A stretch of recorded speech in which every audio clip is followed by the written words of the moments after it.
At narito na naman ang mainit na balita mula sa mundo ng politika sa ating nagbabagang balita ngayong gabi, hustisya. Imbestigasyon laban kay Liza Smuggs lumabas na. Tila umiinit na ang usapin sa paligid ng First Lady ng bansa. Ayon sa mga dokumentong inilabas ng Office of the Ombudsman, sinasabing iniimbestigahan na umano si First Lady Liza Smuggs kaugnay ng mga aligasyong katiwalian at pangingialam sa mga transaksyong may kinalaman sa pamahalaan.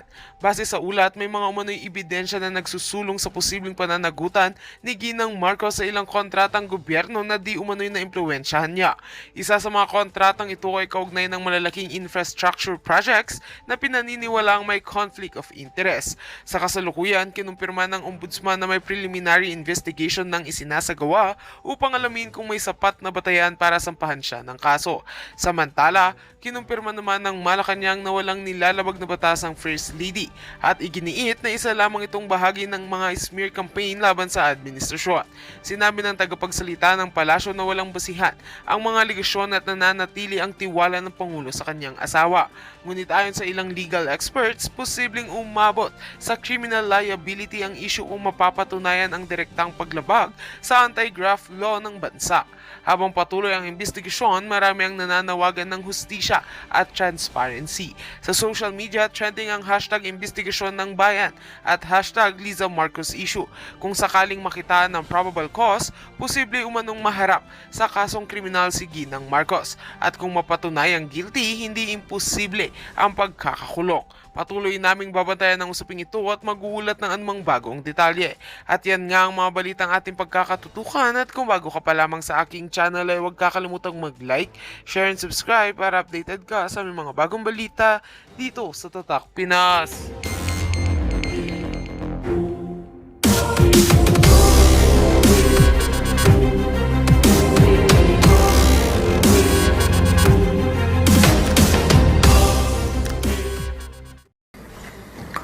Sige, yun yung the Sustainable Livelihood Program is meant, ito po, yun ang aking understanding, is meant to be the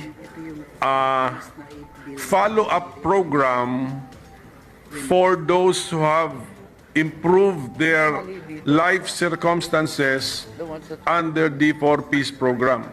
Tama po ba yun? Parang graduated yun, di ba? You from 4Ps, you now go to SLP? Yes, that's correct. But the SLP is also involves other projects in the Kalahi Seeds and others. So I think there's an effort to streamline and simplify these livelihood projects. The magic words have been mentioned, Mr. President. That's why if SLP contains the Kalahi Seeds, that's why I fail to understand what SLP is all about, because I really do not understand what Kalahi Seeds is. So, siguro, we'll devote time, siguro, Mr. President, para maintindihan po natin, no? Okay. Okay, Kalahi Seeds is what? A program of the DSWD? Yes, the Kalahi Seeds, as we know, is Kaunlaran at Kabuhayan sa Barangay KKB. And this was a program that started in the early 2000s. First, it was foreign funded. As we recall, there were OSAID grants derived by then Secretary Gloria Macapagal Arroyo. So matagal na to, mga tira-tira na to. Yung iba rito, nanggaling sa foreign funded, sa World Bank. Ngayon, nag-a-apply na naman sa ADB. Yung iba naman, totally locally funded. So, among the modalities, yung kauna-unahan, yung community-driven development. So, there's a 500 million here na binibigay sa LGU to choose kung ano yung gusto nila. Whether it's an artisan well or a farm-to-market road, bahala yung LGU. So, isa yung ganon. And then, there's also the pag-abot na project, which is a reach-out project for street dwellers. which is also affiliated with another project of one of our colleagues, and that's the Balik Probinsya. Pag alis nila sa mga lansangan, dadalhin sila sa probinsya. So that's back to back, pag-abot at saka balik probinsya. Pagkatapos nito, meron tayong iba't ibang cash for work, which is derived from the 2022 APRO, yung na-extend natin dahil sa COVID, yung cash for work. Ito na naman yung mga persons with disabilities, may 300 million for the graduates and college students who are unable to find work post-pandemic, may 1 billion dyan. And then there's a new pilot project called the Tarabasa Tutoring Program, which endows the tutor for a 20-day period, 2 hours a day, with a budget of 900 million. Hindi pa tayo natatapos dyan. Maliban pa dyan sa mga community-driven, meron pa yung projects nila sa former conflict areas. Eto na si Pamana. And yung Pamana projects, they're all limited to the areas that were formerly insurgency afflicted. Tapos, may local, that's a local project. Finally, there is a PMNP. Ito naman, foreign-funded Philippine Multi-Sectoral Nutrition Project. Kasama na naman dyan yung supplemental feeding, pero ito yung foreign component. So labo-labo po to.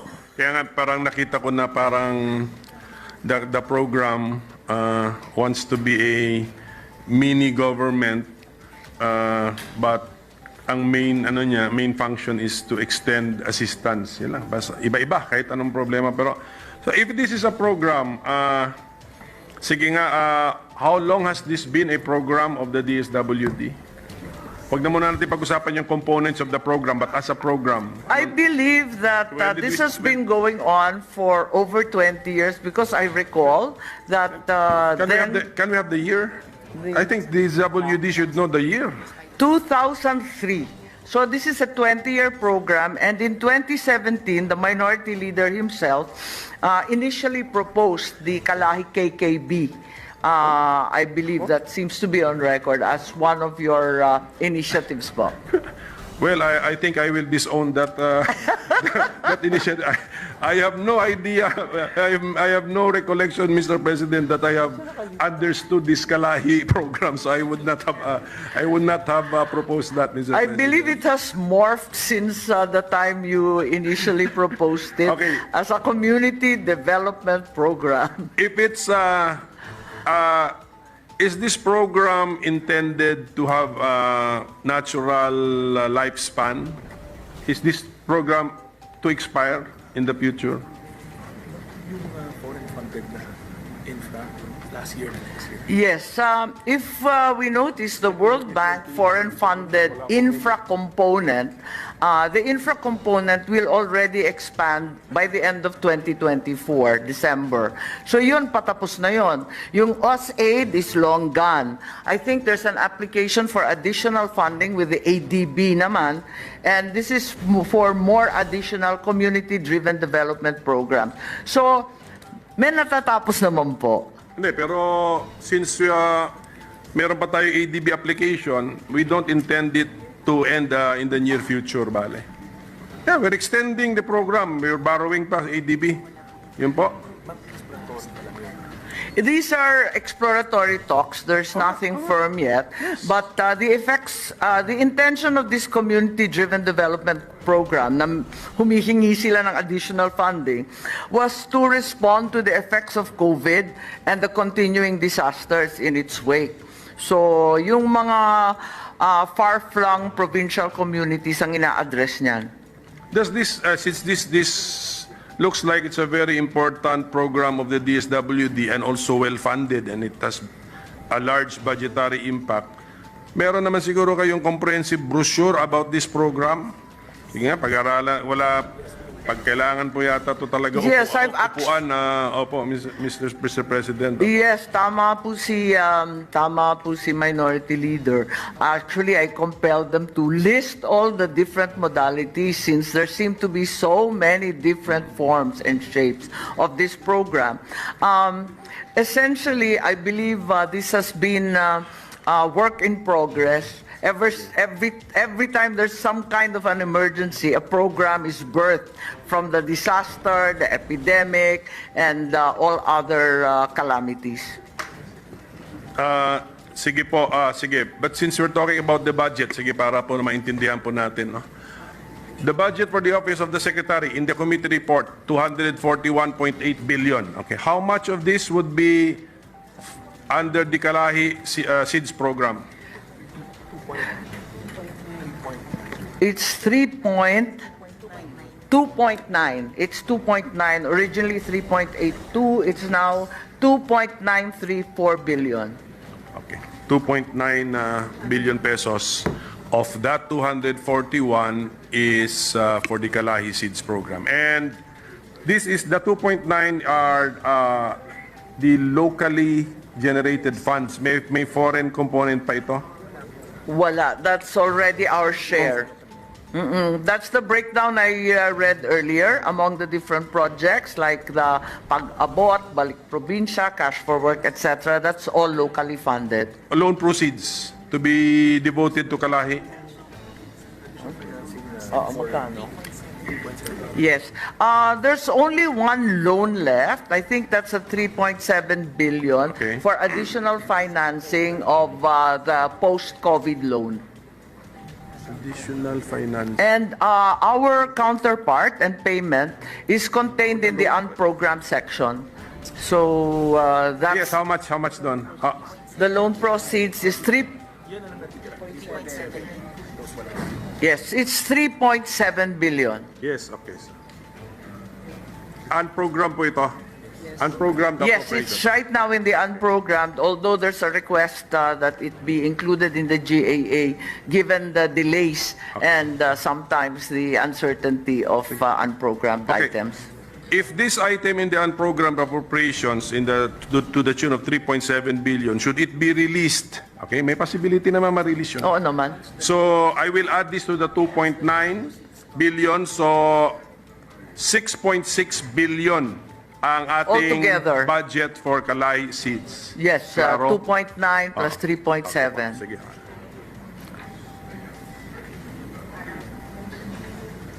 Okay. Pero, of course, the four-piece program's budget dwarfs the Kalay Seeds budget. How much is our four-piece program? I think it's upwards of 50% of the budget of the department. It's 112,835 million. It's now been reduced actually by the Senate. Okay. From the original amount, it's now 103,953 million. Okay. And actually, there have been questions about the reduction because they've been spun out to different projects. Now, how come itong four-piece is also a regular program of the DSWD? Yes, that's the largest program. Since when? Since 2007, I believe it started out as a pilot project that was ratcheted up as phase 2 and phase 3. So it started. It's actually been going on for, what is it now? 16 years. 15? Yeah? 16 years. 2007. 2007. Okay. Yeah. Kaya nga, but if we look at the amounts given to the program, masyadong volatile. Can you explain why the volatility in the amount given to the program? Yeah. That's a constant. I think it's been a constant. It's always been roughly 50% of the DSWD budget. Parang ever since yan na talaga yung amount. Over time, it's always 50%. 1.4 million households constantly being serviced. 4.4 million households. They're the target households because that's so far what we can afford. Hindi, yung answer na it's always 50% of the budget, parang all the more naging arbitrary eh. So, it's just a formula, then we set aside the amount for a 4-piece program. What I meant when I said volatile, Yes. volatile kasi, for Yes. example, ngayon sa budget process, ang amount niya patalon-talon eh. 112 billion is was the proposal of the House or of the NEP. And then Senate version 103. We can just discard 9 billion, ganun lang ba yun? That's in the Senate version. Being that in our assessment, at least in the committee, there were quite a few had graduated or by natural circumstances became disqualified. Wala na silang minor children. So natanggal na sila sa listahan. And the exit strategy always is, pagkatapos na ng 4-piece, mag-sustainable livelihood and they can avail of other training programs. Doon ako interesado nga sa graduates eh, kasi if the program which is meant to assist the poorest of the poor or including the poor, ano ba itong programa? I think we have to say it's only the poorest of the poor because our cutoff is always at 4.4 households when we know for a fact that there are probably more who would qualify. There's a very large waiting list, particularly after the pandemic. So we look at the households. What is, from the point of view of the DSWD, the Philippines is composed or comprised of how many households, Mr. President? Total household. 4.7 million households. Sorry? Yes. Yes.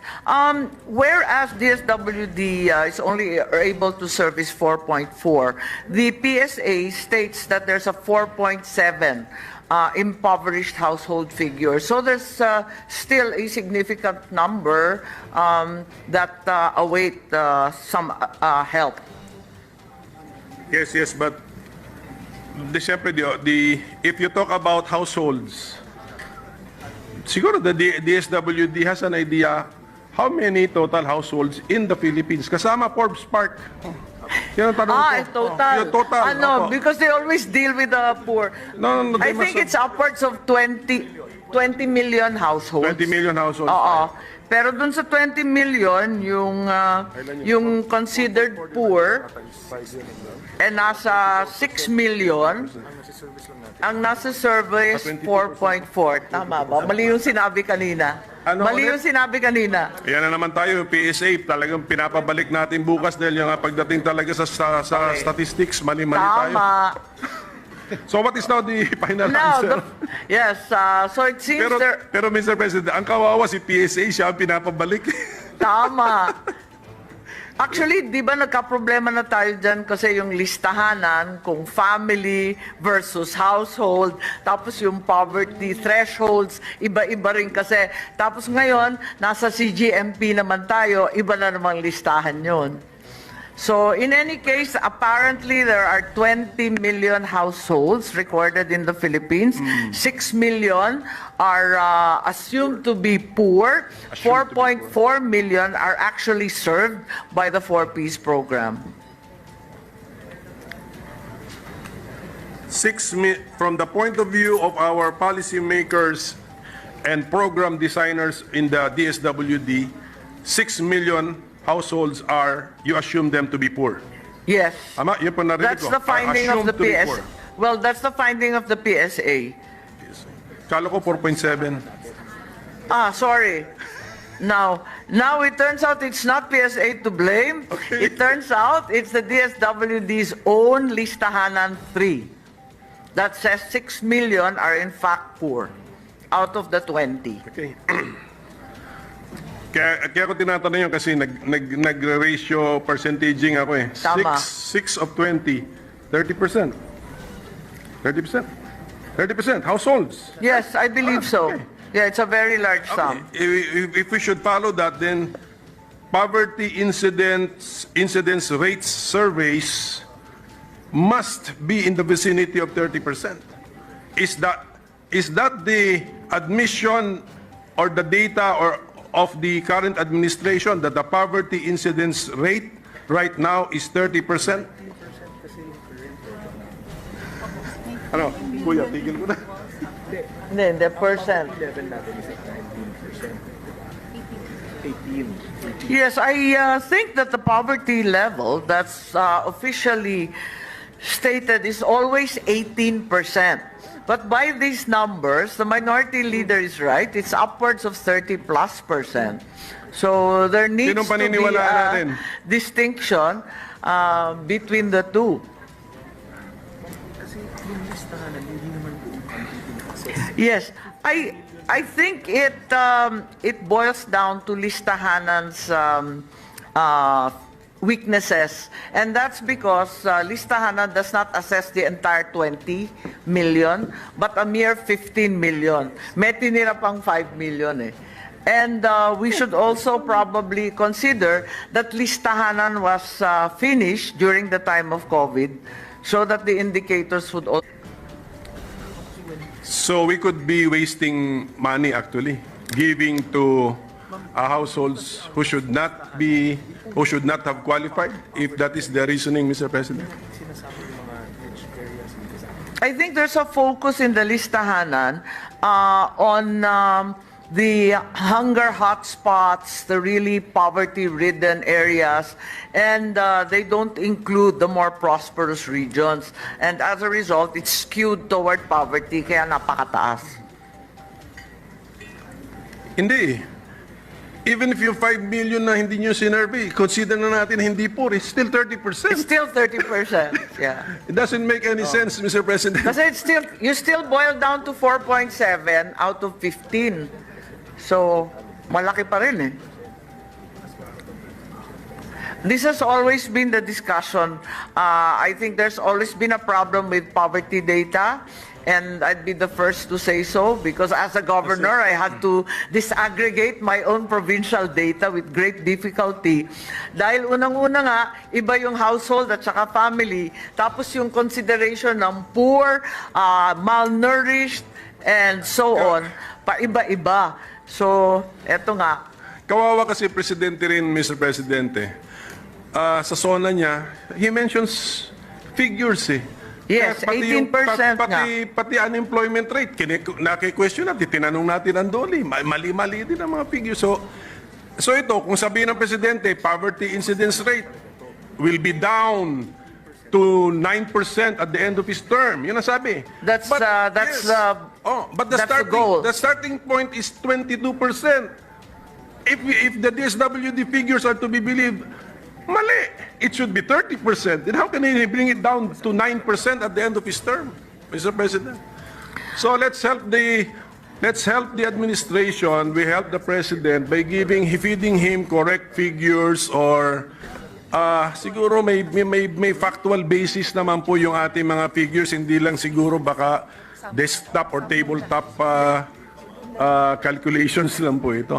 Actually, I appreciate niya the listahanan. Kasi ang assumption ko niyan, from the ground, sinuyod niyo po yung... That's correct. ground. Kasi may mga pangalan yan eh. Oh. Hindi katulad ng PSA na sampling. Nagsasample rin yung listahanan, pero basically, as you said, it's derived from the ground. MTFF assumption. Then how come the administration does not use the 30% figure of DSWD, the more accurate figure? Kaya yung plano niya sa 2028, by the time the President exits, 9% na lang daw, single digit na daw ang poverty incidence rate. Kawawa naman kung hindi talaga ma-achieve, because he assumed 18 or 22% ng assumption. I'm getting the MTFF assumptions, Mr. President. Yes, I think the idea or the strategy of the DSWD is to saturate the poorest barangays.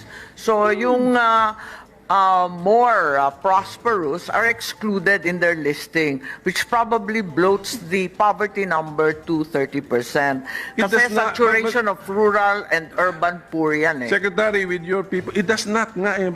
That's my point. Even if we assume that the unsurveyed 5 million Are all are rich. all rich, 30% pa rin ang, mas masama nga yung sinasabi nyo na 6 million of the 15 are poor. Ano na yun eh? 30+%, 36%, more than 36%. Mas malaki talaga ever since yung DSWD working figures for poverty than PSA. Mulat sa poll, there's always been that disconnect. Pero, And we've I mean- always questioned it here in the Senate. And the answer has always been that their focus is to saturate the rural and urban poor barangays. Yeah, but the administration which the secretary is part of, okay, your success will be measured against your promises. Tandaan nyo, the president promised at the end of his term, single-digit poverty incidence rate. Ang interpretation ko doon, not more than 9%. Correct. Okay. And of course, may assumption siya. Di ba saan siya nag-umpisa? Di ba? Nung na-turnover sa administration niya, may assumption siya. Ang layo, ang na-assumption na it's not in the vicinity of 30%, which is reflected by your figures na sinuyod ninyo from the ground. Ang mas maganda nga yung figures ninyo, mas maniniwala ako sa figures ninyo. Yeah, totoo. Assumption niya. Kasi may pangalan to eh, may address eh. Yung ending yan, yung start. Well, Talagang ever since PSA, mas malaki talaga ang DSWD at mas maniniwala ako sa DSWD with all due respect dahil may mga pangalan, may mga address, may kung sino-sino talaga ang nakalistang poor. kaya ang tanong ko po, do we see the problem or not? Yun lang yung tanong Yes. ko eh. I mean, Yes, we're with you in complaining about this moving targets. even the MTFF will fail, Mr. President, kung mali ang assumptions. I think that's the reason why Listahanan 3 is now going to be folded in the PSA and CBMS data from the ground will be submitted to the PSA once and for all so we can consolidate all accurate data from below rather than projecting or sampling and so on. Sila yun. Manpower nila yun. Yung CBMS po, manpower po ninyo? No.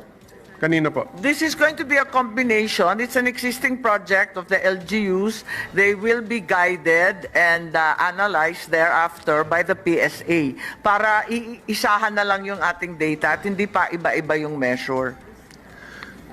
Kasi actually,